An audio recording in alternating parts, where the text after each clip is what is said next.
ઘરવાળા આવ્યા ને બધા મારા ઘરે મારવા સારું આવ્યા ને કંઈ પરપૂછ કંઈ નહીં કરીને અમને આવીને ડાયરેક્ટ મારવાનું ચાલુ કરી નાખ્યું. એના પપ્પા, એના મમ્મી ને બીજા એના જે પરિવારના હતા તે કોરી પટેલ તે લોકો બધા આવીને અમને મારવા લાગ્યા. મારતા અમને લઈ ગયા એ લોકોના ગામમાં.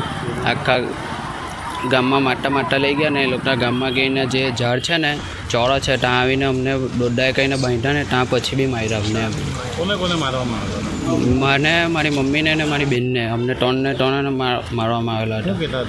એ લોકો એમ કહે કે તારા ભાઈને બોલાવ ને એવું તેવું કે અમને કંઈ ખબર નથી હવે મારો ભાઈ કાં ગયો ને કાં નહીં, તે છતાં બી અમને એવી રીતે મારે ને એવું કરે એમ ને ત્યાં ધમકી આપે કે તારા ભાઈને બોલાવ ને તારા ઘર બધું અમે હલગાવી દે હું ને તમને અહીંથી ગામમાંથી કાઢી નાખો ને રાતના હોટેલા હતા ત્યાં તને આવીને મારી નાખો.